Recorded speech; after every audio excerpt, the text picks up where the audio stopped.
नमस्कार दोस्तों। Mutual fund से मैं पैसे रिडीम करता हूँ तो ये हिसाब कैसे होता है, ये आज का सब्जेक्ट है। ये सब्जेक्ट काफी इंपॉर्टेंट है। ये तरीका हमें जानना बहुत जरूरी है। क्यों जरूरी है? क्योंकि बहुत बार हम पैसे से पैसा बनाना है, इसलिए हमारे मन में बहुत सारी स्ट्रेटेजी चलती है। मैं प्रॉफिट बुक करूंगा, री इन्वेस्टमेंट करूंगा, ऐसे कुछ हमारे मन में चलता रहता है। तो सबसे पहले यही सब के लिए ये सब क्लैरिटी अच्छे तरीके से हो, इसलिए हमें ये जानना जरूरी है कि म्यूचुअल फंड में जब मैं पैसा रिडीम करता हूँ, निकालता हूँ, तो एक्चुअली ये म्यूचुअल फंड हिसाब कैसे करता है और ये पैसे मुझे किस तरीके से मिलते हैं। तो दोस्तों, आगे बढ़ते हैं। सबसे पहले मेरी इन्वेस्टमेंट 1000 रुपीज की है। पूरी फिगर्स राउंडेड ऑफ रहेगी और हम इसको अच्छे तरीके से समझने की कोशिश करेंगे। टैक्सेस वगैरह पार्ट का हम बाजू में रख दिया है, मगर बेसिक कैलकुलेशन क्या होते हैं ये हम समझते हैं ताकि हमें इजीली ये समझ में आ जाए। तो दोस्तों, इन्वेस्टमेंट मैंने 1000 रुपीज की। म्यूचुअल फंड के माध्यम से मैंने 1000 रुपीज इन्वेस्ट किए। इसका ही मतलब म्यूचुअल फंड ने मुझे कुछ यूनिट दिए। हम एज्यूम करते हैं कि म्यूचुअल फंड ने जो यूनिट मुझे दिए उसका रेट है 10 रुपया प्रति यूनिट। अब 10 रुपया प्रति यूनिट के हिसाब से वो मुझे 100 यूनिट देगा। 100 यूनिट 10 रुपए के मेरे पास रहते हैं। इसका ही मतलब म्यूचुअल फंड में मैंने 1000 रुपीज की इन्वेस्टमेंट की हुई है। यहाँ पे मेरी इन्वेस्टमेंट हो गई 1000 रुपीज। अब आगे बढ़ते हैं। म्यूचुअल फंड मुझे रिटर्न ला के देता है, प्रॉफिट कमा के देता है। इसका ही मतलब म्यूचुअल फंड ये यूनिट का रेट बढ़ा के देता है। अब ये जब यूनिट का रेट बढ़ा के देता है, तो हम यहाँ पे एज्यूम कर रहे हैं कि कुछ समय के बाद ये 10 रुपए का जो यूनिट है ये 20 रुपए का हो जाएगा। 10 रुपए का यूनिट 20 रुपए होने के बाद हम जरूर ऐसा कह सकते हैं कि मेरे इन्वेस्टमेंट की अमाउंट है 1000 रुपीज और मेरे इन्वेस्टमेंट की करंट वैल्यू है 2000 रुपीज। मेरी इन्वेस्टमेंट की अमाउंट 1000 रुपीज क्यों? 10 into 100। और करंट वैल्यू इन्वेस्टमेंट की 2000 क्यों? 20 into 100 नंबर ऑफ यूनिट्स। और इसका ही मतलब 2000 माइनस 1000, दोनों में का डिफरेंस है 1000। मेरा अनरियलाइज गेन है 1000 रुपए। अनरियलाइज गेन यानी क्या? ये कागज पे है, मैंने अभी तक ये गेन नहीं लिया हुआ है, मेरे अकाउंट में ये नहीं आया हुआ है, मगर कागज पे रिकॉर्ड पे ये अनरियलाइज गेन 1000 रुपीज है। अब मेरे मन में आया कि मैंने तो टोटल 2000 रुपीज जमा लिए हैं, इसमें से 1000 रुपीज मेरा गेन है, तो ये 1000 रुपीज को मैं निकाल लेता हूं। दोस्तों, ये 1000 रुपये निकलते वक्त एग्जैक्टली क्या होता है ये जानना अपने लिए बहुत इंपॉर्टेंट है, जरूरी है। थोड़ा सा ध्यान से आप इसको समझिए। जब म्यूचुअल फंड में मैं इन्वेस्टमेंट करता हूं, यानी म्यूचुअल फंड को मैं पैसा देता हूं, तो म्यूचुअल फंड मुझे यूनिट देता है। और जब म्यूचुअल फंड से मुझे पैसा चाहिए, तो म्यूचुअल फंड क्या कहता है? हमारे यूनिट वापस कर दो, हमारे यूनिट आप हमें बेच दो। तो दोस्तों, एग्जैक्टली 1000 रुपीज आप निकालने के लिए जाते हो, तो वहां पे सेम कैलकुलेशन होता है। म्यूचुअल फंड इंडस्ट्री क्या करती है?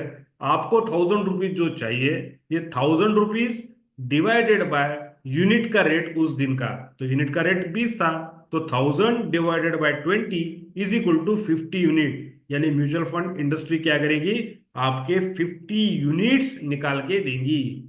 अब ये 50 यूनिट्स बाहर निकल के आ जाएंगे, यानी आपने ये 50 यूनिट म्यूचुअल फंड इंडस्ट्री को कमा के देने वापस कर दिए, और उसके बदले म्यूचुअल फंड ने आपके अकाउंट में 1000 रुपीज दे दिए। अब क्या सीन बना? अब सीन ये बनता है, 100 में से मेरे 50 यूनिट मैंने बेचने के कारण मेरे पास अभी 50 यूनिट ही बचे हुए हैं। जब ये 50 यूनिट मेरे पास बचते हैं, तो मेरा स्टेटमेंट क्या बन जाता है? My investment amount is 500 rupees, current value of my investment is 1000 rupees, and unrealise gain is 500 rupees. ये क्यों हुआ?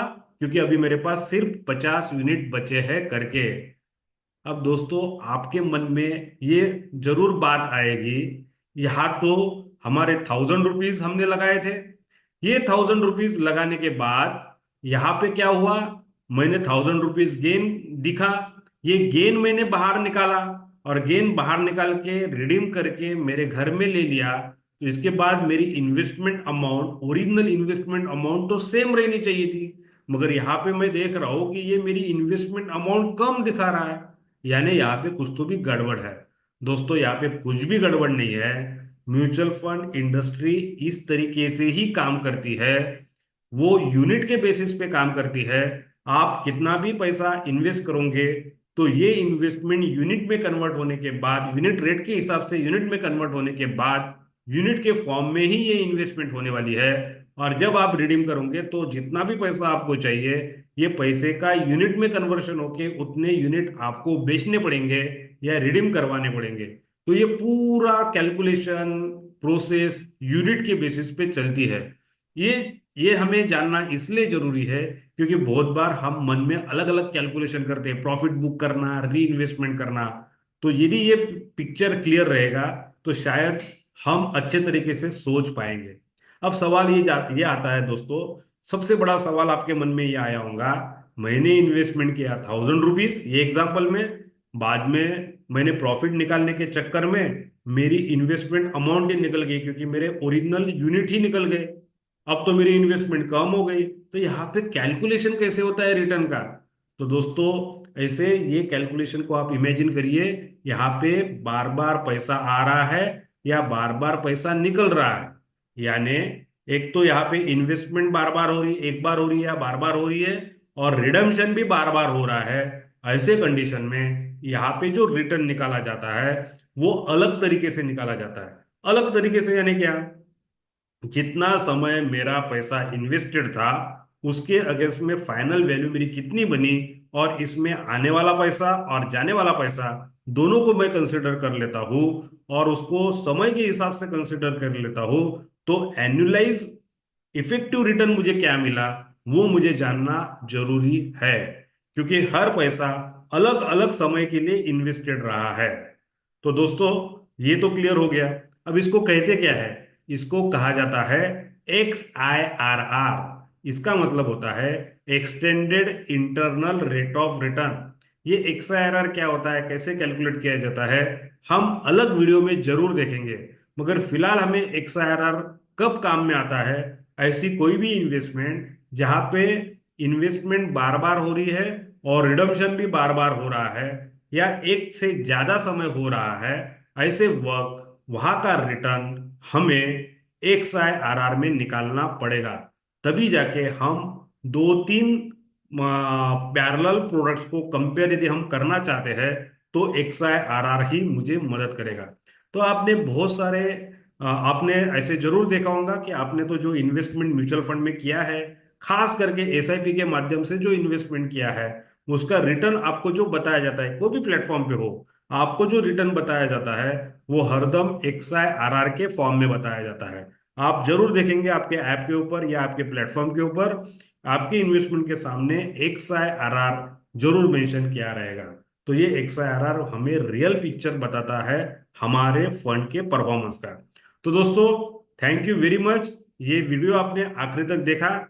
ये वीडियो में हमने सिर्फ इतना ही माने सब्जेक्ट कवर करने की कोशिश की, या ये विषय हमने आपके सामने हमने ये लाया है। कौन सा विषय लाया है कि एक्चुअल म्यूचुअल फंड में रिडम्पशन होता है, वहां से पैसा जब हम निकालते हैं तो म्यूचुअल फंड इंडस्ट्री ये कैलकुलेशन किस तरीके से करती है, ये हमने क्यों जानने की कोशिश की।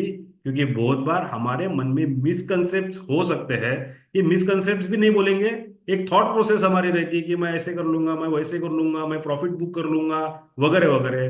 तो दोस्तों ये सब डिसीजन लेने के पहले ये फैक्ट हमें पता रहेगी तो हम इन्फॉर्म डिसीजन लेंगे, इसलिए हमने ये वीडियो बनाया। तो दोस्तों आपके वेल्थ क्रिएशन जर्नी में आपका अकाउंटेबिलिटी पार्टनर बनने के लिए गए 2 दशकों के अनुभव से हम रेडी है। Do contact us, our contact number is 9422101679। आखिरी में एज अ रिस्पॉन्सिबिलिटी हम आपको ये जरूर कहना चाहते हैं कि mutual fund is subject to market risk. अब मार्केट रिस्क का मतलब भी आप जान लीजिए, यहाँ पे तय तरीके से, प्री डिसाइडेड तरीके से रिटर्न नहीं आते हैं, ये रिटर्न ऊपर नीचे आते हैं। मगर ये सिचुएशन का भी बहुत अच्छे तरीके से हम फायदा ले सकते हैं, फायदा लेते ही है, और उस वो रिस्क को कैलकुलेटेड रिस्क या फिर एक अच्छे रिटर्न में, अपॉर्चुनिटी में उसको कन्वर्ट करते हैं, और उसके बाद में हमें मन चाहे जो भी हमने प्लान किया है उस हिसाब से रिटर्न हम प्लान कर सकते हैं, जो भी सिस्टम के जो स्ट्रेटेजी के हिसाब से। तो यानी बहुत सारी संभावनाएं हम तैयार कर सकते हैं।